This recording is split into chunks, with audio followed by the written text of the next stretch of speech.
গোলাপ গাছে বেশি ফুল পাওয়ার জন্য কি করবেন বা গাছটিকে কীভাবে ঝাঁকড়া করবেন।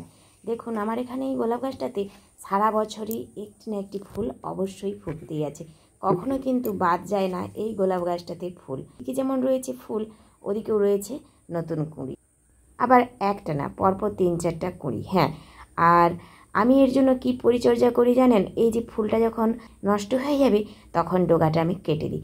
গোলাপ গাছ যত আপনারা কাটবেন ততই কিন্তু গাছটি ঝাঁকড়া হবে। আমার এই গাছটা মাত্র 6-7 মাস হলো আমি নিয়ে এসেছি, একটা ছোট্ট টবের মধ্যে রয়েছে, আর তাতেই গাছটি কিন্তু খুব সুন্দর একটি ঝাঁকড়া হচ্ছে। যদিও আমি 18-20টা গোলাপ লাগিয়েছিলাম, মাত্র তার মধ্যে কয়েকটি গোলাপই আমি বাঁচিয়ে রাখতে পেরেছি।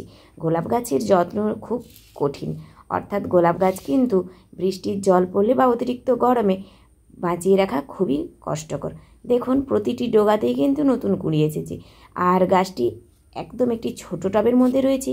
গাছটিকে একটু বড় টবে যদি আমি স্থানান্তরিত করে দিই তাহলে কিন্তু গাছটি আরও সুন্দর একটি রূপ নেবে। আর এই গোলাপ গাছটি সারা বছরই ফুল দিয়ে চলে, অর্থাৎ সবসময়ই গোলাপ গাছটিতে একটি একটি ফুল অবশ্যই রয়েছে, এবং আমি কিন্তু আপনাদের সামনে সেই ভিডিও মাঝে মাঝেই শেয়ার করি। যদিও শীতকালে এই গোলাপ ফুলটার রং কিন্তু ঠিক অনেকটা আগুন রঙের মতো। হ্যাঁ, একদম যেন আগুন, টকটকে সূর্যের লাল রং যেটা হয় সেই রকম ঠিক রঙটি ছিল, অর্থাৎ এটাকে আমি আগুন রঙের গোলাপ বলেই ডাকতাম। এই যে পাতার রঙটা যেমন দেখছেন, এই যে ডোগায় যে ছোট ছোট পাতাগুলো, ঠিক ওই রকম ফুলের রঙটাও একটু হলুদ কিন্তু আগুন টাইপের। অথচ এখন দেখছি রঙটা কেমন ফ্যাকাশে হয়ে যাচ্ছে, অর্থাৎ সূর্যের তীব্র রশ্মিতে ফুলের রঙের মধ্যে কিন্তু এসছে বিভেদ। দেখুন ছোট্ট একটা টবের মধ্যেই লাগিয়ে রেখেছি আমি গাছটিকে, আর প্রতিটি ডোগাতেই দেখুন নতুন নতুন কুঁড়ি। হ্যাঁ, এরকম সুন্দর একটি গোলাপ ফুল পেতে চাইলে আপনারা কি করবেন?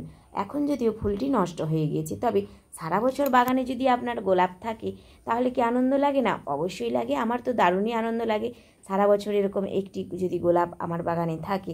গোলাপ ফুল কেনা ভালোবাসি, আমরা প্রত্যেকেই ভীষণ ভালোবাসি গোলাপ ফুল, আর আমিও ভীষণ ভালোবাসি। এমনকি কাটার জন্য আমরা অনেকে তবে এই গাছটি করতে চাই না। কুঁড়িগুলো দেখছেন, একটি করে কুঁড়ি বড় আর একটি করে কুঁড়ি ছোট, অর্থাৎ এই যে বড় কুঁড়িটা এটা ফুল যখন হবে তখন সেই ছোট কুঁড়িটা একটু বড় কুঁড়িতে পরিণত হবে।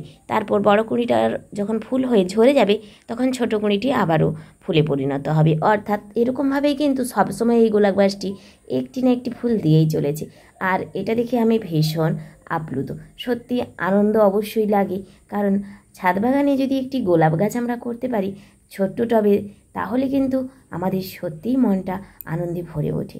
গোলাপের পরিচর্যাও খুব কঠিন, গোলাপের যত্নও খুব কঠিন, তবে আবারও সেরকম কোনো পরিচর্যাও লাগে না। অর্থাৎ আমি কিন্তু এই গোলাপগুলোর কোনো পরিচর্যাই করি না, শুধুমাত্র একটু জল দিই আর মাঝে মাঝে একটু গুঁড়ো খোল, ব্যাস এটুকুই। শুধুমাত্র আপনাদের খেয়াল রাখতে হবে টবের ড্রেনেজ সিস্টেমটি যেন খুব সুন্দর থাকে, এবং এই যে গাছের শুকনো ডালগুলো এগুলো কিন্তু আপনাদের মাঝে মাঝেই কেটে দিতে হবে। আর যেই ফুলটি ফুটবে, ফুলটি ফোটার শেষে সেই ফুলের ডগাটাও কেটে দিতে হবে।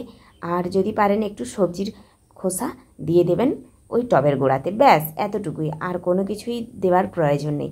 রাসায়নিকভাবে করতে যাবেন না, রাসায়নিকভাবে করতে গেলেই কিন্তু খুব খাটনিও হয় এবং গাছটিকে আমরা বাঁচিয়ে রাখতে পারি না। হ্যাঁ, এবার আপনারা বলবেন আমি কিভাবে গাছগুলো মারলাম। আমার ছাদ বাগানে জলের খুবই সমস্যা, অর্থাৎ আমাকে নিচ থেকে দোতলায় জল তুলে নিয়ে ছাদে গাছ করতে হয়। তো আমি গাছগুলো ওই জন্য নিচে নামিয়েছিলাম। গরমের সময় আমার প্রচণ্ড শরীরটাও খারাপ ছিল, সেই সময় আমি গাছগুলোকে একবার মাটিতে বসিয়েছি, আবারও একবার টবে তুলেছি। এরকম করতে গিয়ে আর কিছু গাছে জল দিতে পারিনি, তাই গাছগুলি আমার নষ্ট হয়ে গিয়েছে। নইলে কিন্তু আমার গাছগুলো নষ্ট হওয়ার কথা ছিল না।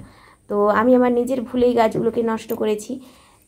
এবারে আমি আরও অনেক গোলাপ লাগাবো ঠিক করেছি, কিন্তু আর গাছগুলো নষ্ট করব না, এবং আপনাদের সামনে অবশ্যই সাকসেসের ভিডিও নিয়ে আসব।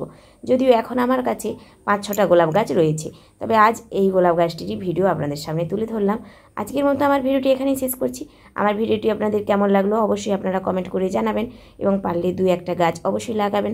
ছাদ বাগানে যেমন ফুল ভালো তেমন সবজিও ভালো এবং ফলের গাছও ভালো। আপনাদের যেটা প্রয়োজন আপনারা বসান, তবে 2-1টা গাছ বসান।